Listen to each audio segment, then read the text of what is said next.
out where that music's coming from.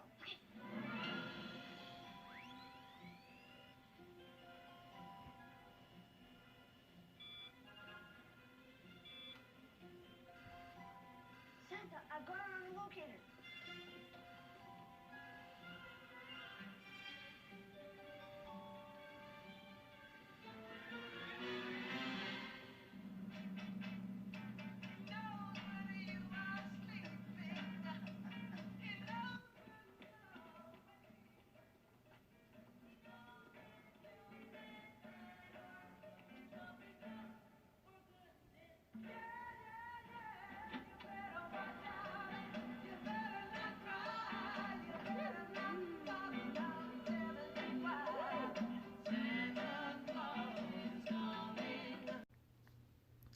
Hi guys, and welcome to Only for the Plotline.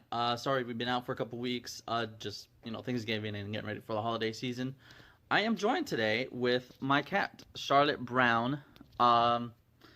Basically, so I had moved from one city to another, which was close by, and maybe after a month of living there as a roommate, she actually was, I think, living under the house, and I found, I just got to love her, basically, and when I moved to my next place, I just took her from there to here. She couldn't be inside at the other place, and it made me feel bad for her having to be outside all the time. And so she's here with me. Hi. She purrs a lot, and then she miles to be having her attention, I guess. And when I go to give her attention, she doesn't do anything. But anyway, I'm joined today, so I'm not alone. Yeah. Okay. Anyway, so we are doing only for the Plotline, the Santa Claus 2. Let's see. The Santa Claus trilogy, or the Santa Claus movies, are good movies. Tim Allen is excellent at Scott Calvin or Santa Claus, and I think I like the first one best. As a kid, I liked them all, and then growing up, parts 2 and 3 came along. Part 2 didn't have anything special, and part 3, the Escape Clause, which I'm going to do in my next episode is on the Escape Clause. Okay, so anyway, like I said, growing up, I wasn't so sure about part 2 and part 3, but mainly it's part 2. Today's episode is about part 2. And I just... You get one actor or actress in a movie, and it just kills you to watch that movie because of that one person. You have a good film, and that one person ruins everything for you. And in this movie, it is Spencer Breslin. Now I don't think I'm gonna do this movie. The Cat in the Hat. He is also in The Cat in the Hat, where he has the worst acting I have ever seen. And he has an annoying voice, and he's in this movie, and unfortunately, his isn't just a cameo.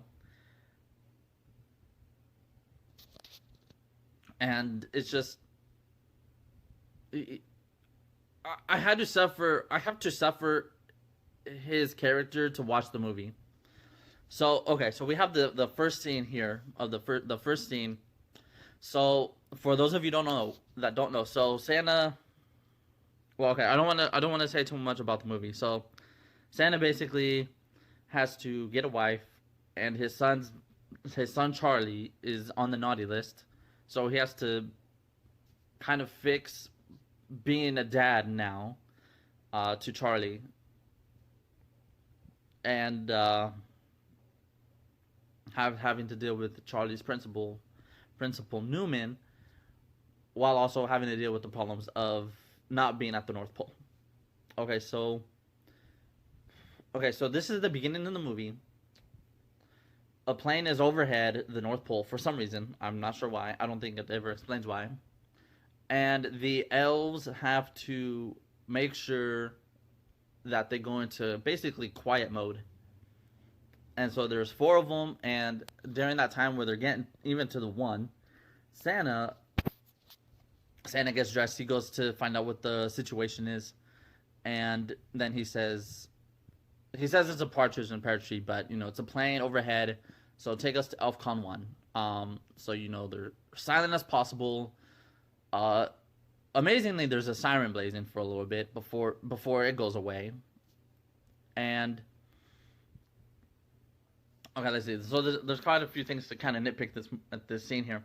So let's see. Everything goes dead. Maybe for 20 seconds, you see Bernard, played by awesome David Krumholtz. His character is kind of what made the first one good, and I feel in this one his character is kind of more silly than he was in the first one. But so anyway, you see everyone going quiet, listening overhead to see what's happening. And then they show the people in the airplane. Someone who's listening through the sound thing. Forgive my ignorance of not knowing these terms here, or I forget these terms. So also put that in mind. I am human. So anyway, so 10 seconds, maybe 20 seconds after going quiet, they show the plane. Then what he sees on his little screen, the little sound things, goes blank. Okay, 10 seconds after, and then it goes blank. I mean, is it that much of a delay? And then it goes back up, and he shows his other crew members, the pilot and the other guy, that there's another sound, and it's Christmas music. And he doesn't really know what's coming from. They're kind of a loss, except the pilot who's dancing into it, and it's kind of silly. And then they show Santa, Bernard, and the elves, and then they had to look for the sound. Santa's like, you know, look for where's that sound? Find that sound. But why are they hearing the sound? Like, are they hearing the sound because the plane has the sound on, like, very loud, and they're able to hear what they hear because they could hear it like at the same time and at the same scene? Instead of, you know, if I were to hear a sound in the room, you know, like, I would hear it before they probably would, but they seem to find it at the same time. So, and then they have to go and they find out where the source is coming from. So Sam and Bernard rush to get the source of the sound, and it's this.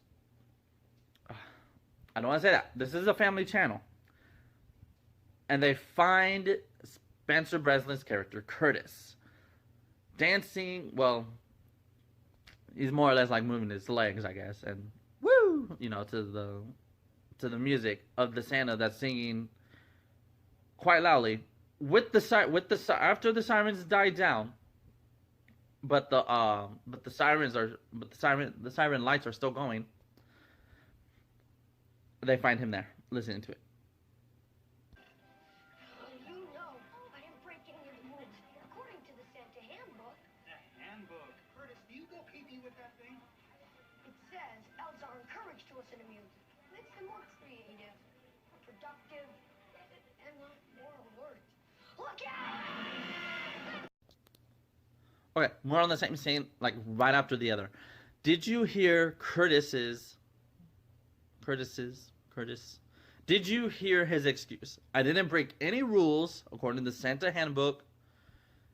It makes them more productive and, well, more alert. Well, you know what, Curtis, that is played by Spencer Breslin, who I do not like very much. How alert were you? You're in ElfCon 1. The sirens stopped blaring, but the lights of the sirens were still on. You should, if anyone, know why it was on. You annoying character and unnecessary character. Why did you have those on? So we could know that you're the keeper of the Santa handbook? You weren't even doing what you're supposed to do. The keeper of the handbook overlooked the single most important detail in the history of Christmas. Wow. One mistake in 900 years. Look. I can't see that. Better now? Or now? Well, better now. It's getting there. Now. I can't see anything. I see. Good. I see it. Okay. Well, the card holder acknowledges the woman of his choosing, true love, not valid in the state of Utah. Holy matrimony. I gotta get married. Mrs. Claus. What if I don't want to get married? Oh dear. The desantification process has begun! The desantification?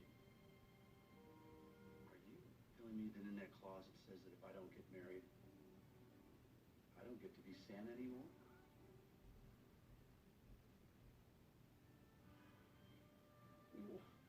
What about the kids? What about the elves?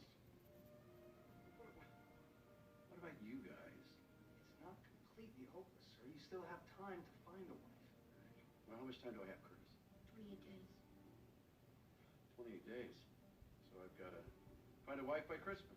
Actually, Christmas Eve. This scene. So this is the part where they tell Santa he needs to find a wife. Okay, so the first part, and I kind of don't get it, even no matter how many times I listen to it, is when Bernard blames Curtis for finding that out because, as he puts it, he overlooked the most important detail in the history of Christmas. I don't understand exactly what that means. I don't know if it was just to say or give Curtis the excuse to say his first mistake in 900 years. As I kind of believe that's what the line was meant for. But I don't get that. Like, nobody else knew that detail, he had to be Santa Claus, or that he did get married. I don't know. Okay, and then this is a thing, and I've been trying to think like this for like a week or so, exactly what this is called, and I haven't really figured out what it's called, or even a really good name for it.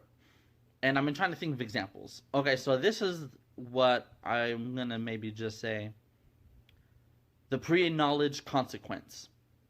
So the pre-knowledge consequence happens in a movie or show where nothing bad happens to that character that maybe should happen to them until after they know. An example. Just an example, and off a cartoon show, but I love this cartoon show. Well, I love this character anyway. So Wile E. Coyote from the Looney Tunes chases Roadrunner, and Roadrunner stops at the edge of a cliff, but Wile E. Coyote doesn't realize it for a second. He jumps off. He runs off the cliff. He's still in the air. He turns around, looks down, sees that he's over the cliff, and then he does that silly sign for help or yelp or something, and then he finally goes down. Gravity finally takes effect. And I can't think of another example actually, and I've been really trying to think of one, but if it comes to me, hopefully during this video I could give another one. Okay, so here's one example, or here's the example off the movie, the pre-knowledge consequence for this movie, and it kind of really bothers me. So Santa has been Santa for, I don't know, do they say how many years it's been? Charlie was a little kid, and now he's a teenager who's causing quite a ruckus at his school. All of a sudden, now he has to get married, but only until he knows so he has 28 days to find a wife. He has until Christmas Eve to find a wife. So he's been Santa for this long, and when it's 28 days, he finds out he has to have a wife, but only after he finds out, he starts what is called the desantification process. And man, even him saying that line is so annoying. So why didn't he start losing powers before? What would have been maybe good is Santa losing his powers. I mean, even if it took this long, that's fine. He started losing his powers, and then maybe someone's like, why is someone losing his powers? And then maybe Curtis finds out after, oh, hey, you know what? Turns out you have to find a wife. Not, I'm still Santa, I have magical powers. Oh, I had to find a wife? Oh, man, now I'm getting skinny.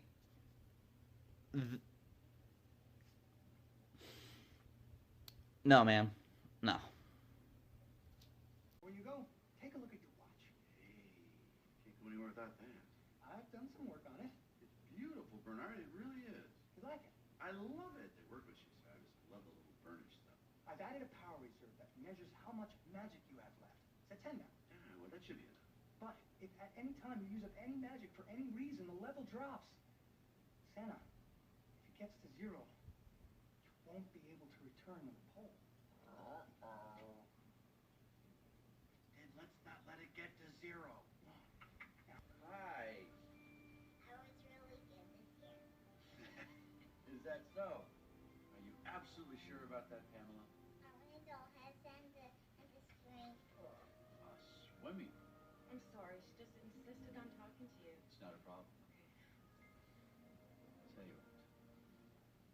If you can promise me you'll be good, I can personally guarantee you'll have a great Christmas. Okay. Yes.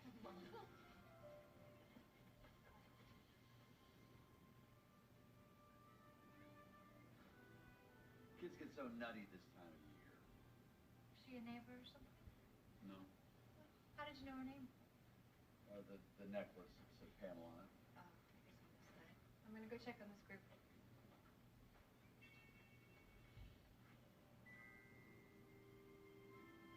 It cost me, Pamela.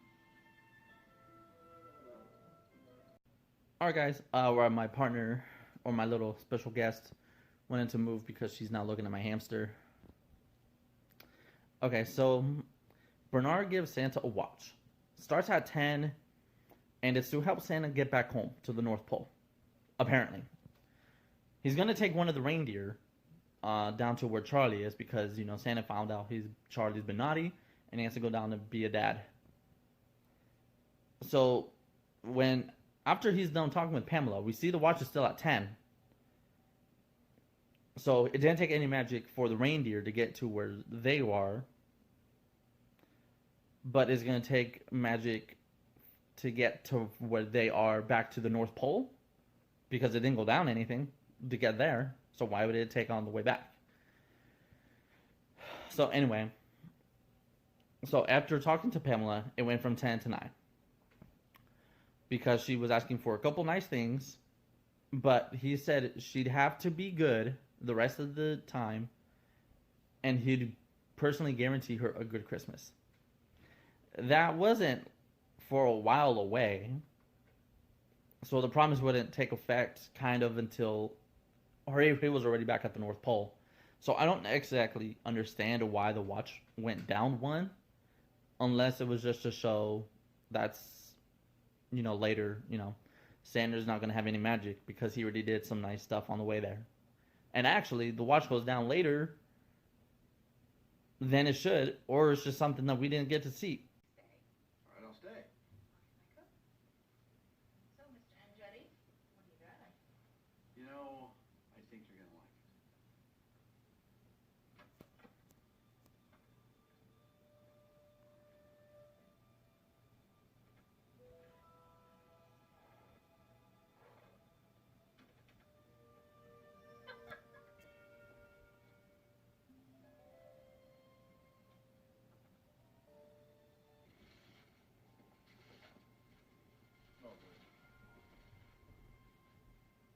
This is toss-across. I used to love this when I was a kid, but I never told anybody. Who did this? Grace Kim. Yes, there you are. Merry Christmas. Tom Astle. Me? Sorry, Corey. Haven't changed a bit, have you? Lizzie Garcia. There you are. Merry Christmas. Welcome, Sock'em Robots. Mint condition. Oh, this is incredible. Hobby heavens. Come on up and get dressed your presents. Marie. Here. Keith. Here. Cheers. Corey. Corey? Here.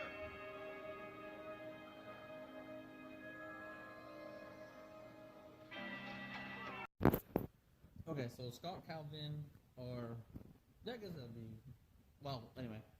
So Scott Calvin goes to Principal Newman's house to ask her on a date, but she's actually headed out somewhere.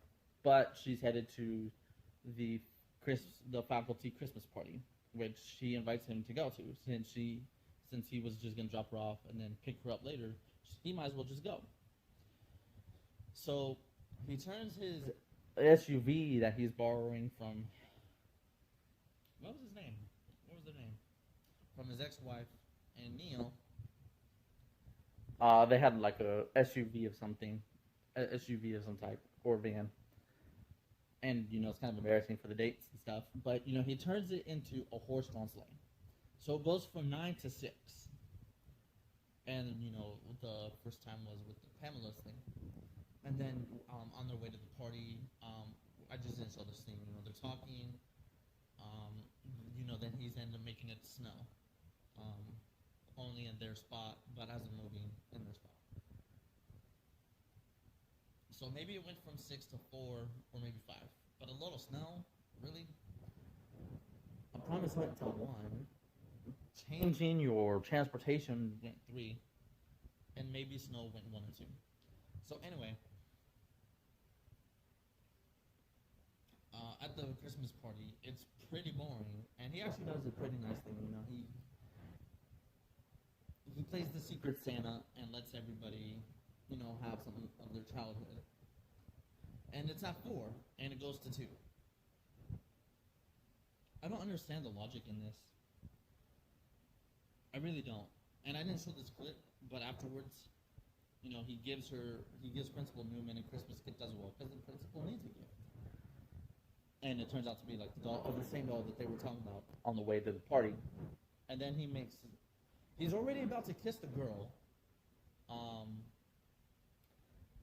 And then he makes it mistletoe. Like, you're already on the way to kissing her lips. And you want to make it mistletoe. Okay, fine, leave me.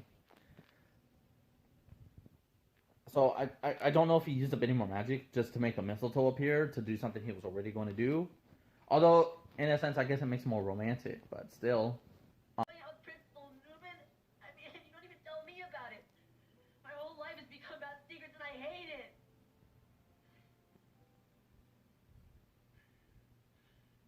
I'm sorry. Forget about Principal Newman, all right? Forget about Santa. I'm done. My time's up. Who cares anymore?